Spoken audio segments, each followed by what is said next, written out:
A familiar spirit, also known as an alter ego, doppelganger, personal demon, or spirit companion, is a unique entity that serves as the double or alter ego of an individual. This entity is distinct from the individual and does not resemble them physically, but it maintains a close connection with the person. Familiar spirits can often take the form of an animal, functioning as an animal companion. In medieval and early modern European folklore, familiars, referred to as familiar spirits, were believed to be supernatural beings or spiritual guardians that aided witches and cunning folk in their magical practices, divination, and spiritual insights. The term familiar originally meant a close friend or companion, which is reflected in the scientific name for dog, Canis familiaris. These entities were said to manifest in various forms, commonly as animals, but sometimes as human or humanoid figures. Witnesses described them as distinct three-dimensional forms, vivid in color, animated in movement, and often accompanied by sound, in contrast to the more ethereal and indistinct appearance of ghosts. Historically, familiar spirits were believed to have different natures depending on whether they served witches or cunning folk.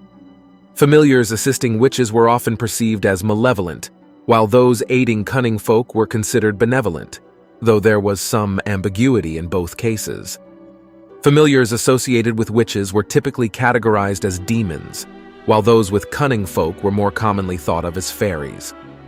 Their primary role was to serve the witch or cunning person, offering protection and assistance as they delved into their magical practices. In modern times, particularly since the 20th century, magical practitioners such as neo-pagans, including Wiccans, have embraced the concept of familiars due to its ties to older forms of magic. Contemporary practitioners often believe in invisible versions of familiars that act as magical aids, or they use pets or wildlife as tangible representations of these entities. Accounts from accused witches and cunning folk who described their familiar spirits often shared common features. Despite dealing with supernatural entities, these accounts were characterized by their ordinariness and naturalism, as noted by historian Emma Wilby.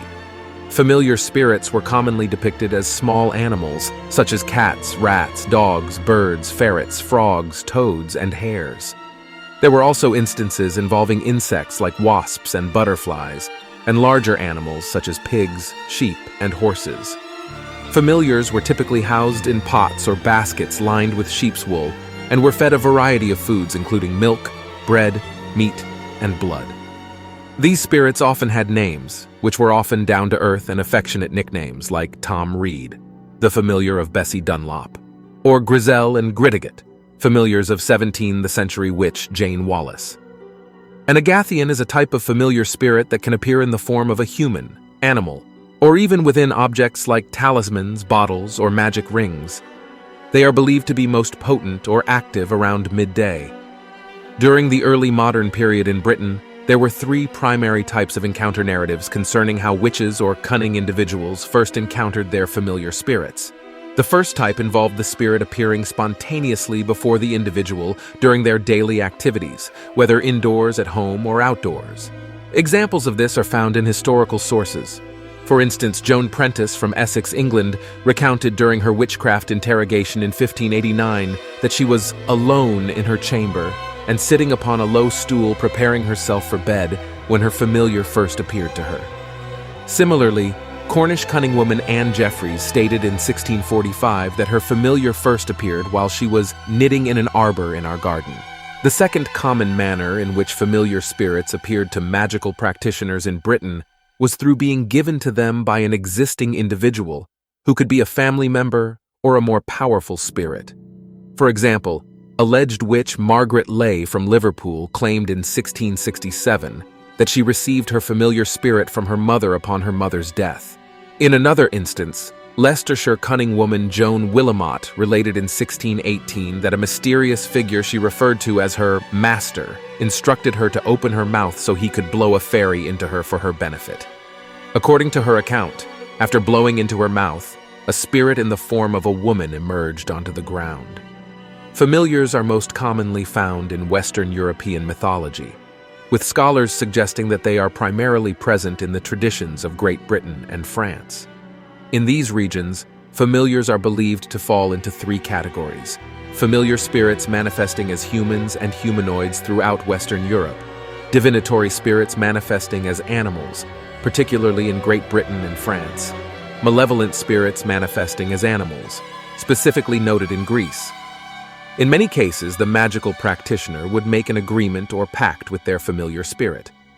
The duration of the relationship between the witch or cunning person and their familiar varied widely, ranging from a few weeks to several decades. Typically, the magical practitioner would summon their familiar spirit when needed for assistance. There were various methods used for summoning familiars. For instance, the Essex witch Joan Cuny claimed in 1589 that she had to kneel within a circle and pray to Satan for her familiar to appear, while the Wiltshire cunning woman Anne Bodenham described in 1653 that she conjured her familiars using methods learned from books. In rarer cases, there were accounts where familiars appeared unexpectedly and without being called upon.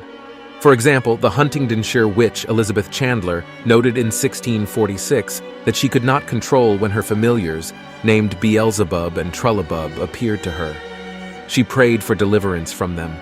Familiars were believed to assist in diagnosing illnesses, finding sources of bewitchment, and were used for divining and locating lost objects and treasures.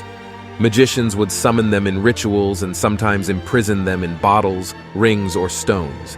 Familiars were occasionally sold as charms with claims that they would ensure success in various endeavors. It's worth noting that this type of familiar, which was used for beneficial purposes, was not considered illegal under England's Witchcraft Act of 1603, which specifically prohibited dealings with evil and wicked spirits.